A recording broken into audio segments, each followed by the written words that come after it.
Jawaharlal Nehru, the 14th of November 1889 to 27 May 1964, was the first Prime Minister of India and a central figure in Indian politics before and after independence. He emerged as the paramount leader of the Indian independence movement under the tutelage of Mahatma Gandhi and ruled India from its establishment as an independent nation in 1947 until his death in 1964.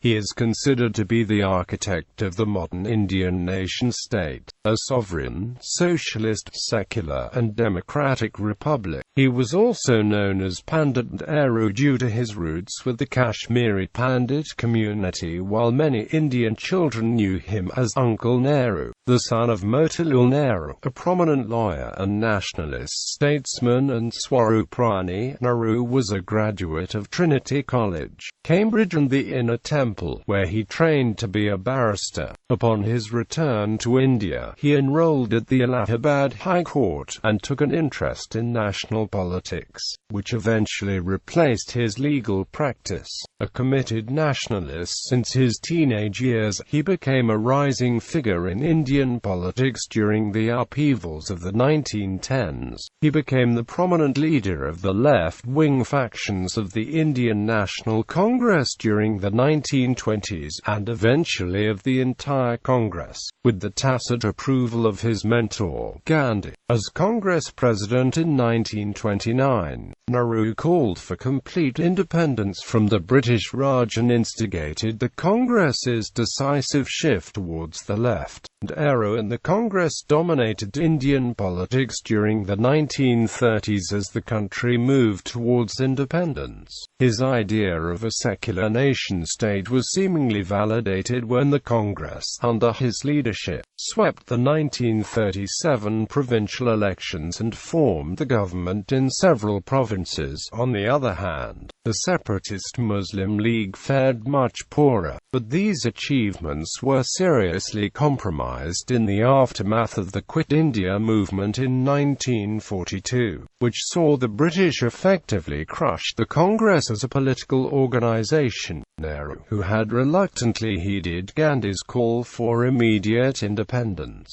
he had desired to support the Allied war effort during the Second World War, came out of a lengthy prison term to a much altered political landscape. The Muslim League under his old Congress colleague and now Betnwar Muhammad Ali Jinnah had come to dominate Muslim politics in India. Negotiations between Nehru and Jinnah for power sharing failed and gave way to the independence and bloody partition of India in 1947. Nehru was elected by the Congress to assume office as independent India's first Prime Minister, although the question of leadership had been settled as far back as 1941, when Gandhi acknowledged Nehru as his political heir and successor. As Prime Minister, he set out to realize his vision of India. The Constitution of India was enacted in 1950, after which he embarked on an ambitious program of economic, social and political reforms. Chiefly, he oversaw India's transition from a colony to a republic, while nurturing a plural, multi-party democracy. In foreign policy, he took a leading role in non-alignment while projecting India as a regional hegemon in South Asia. Under Nehru's leadership, the Congress emerged as a catch-all party, dominating national and state-level politics and winning consecutive elections in 1951,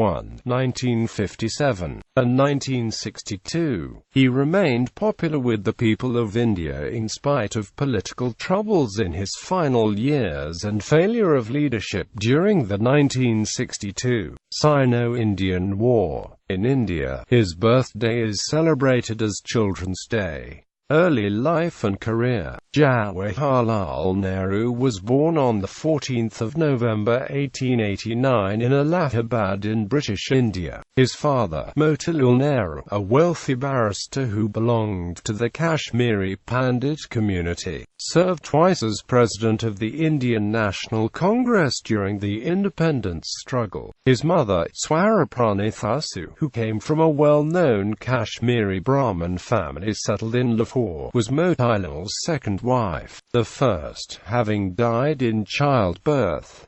Jawaharlal was the eldest of 3 children, 2 of whom were girls. The elder sister, Vijaya Lakshmi, later became the first female president of the United Nations General Assembly. The youngest sister, Krishnavati Singh, became a noted writer and authored several books on her brother. Nehru described his childhood as a sheltered and uneventful one. He grew up in an atmosphere of privilege at wealthy homes, including a large palatial estate called the Anand Bhawan. His father had him educated at home by private governesses and tutors.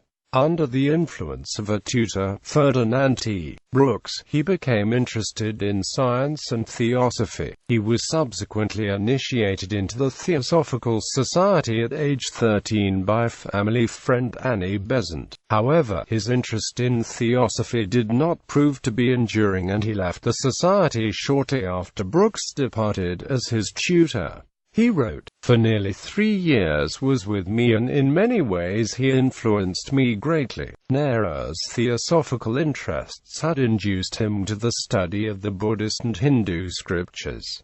According to B. R. Nanda, these scriptures were Nehru's first introduction to the religious and cultural heritage of ...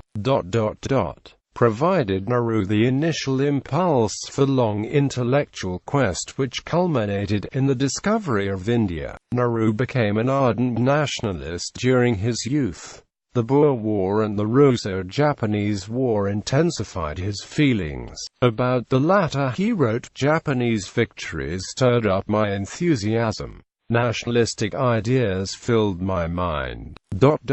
I mused of Indian freedom and Asiatic freedom from the thraldom of Europe." Later, when he had begun his institutional schooling in 1905 at Harrow, a leading school in England, he was greatly influenced by G. M. Trevelyan's Garibaldi books, which he had received as prizes for academic merit. He viewed Garibaldi as a revolutionary hero. He wrote, "Visions of similar deeds in India came before, of gallant fight for freedom, and in my mind India and Italy got strangely mixed together." Nehru went to Trinity College, Cambridge in October 1907 and graduated with an honours degree in natural science in 1910. During this period, he also studied politics, economics, history and literature desultorily.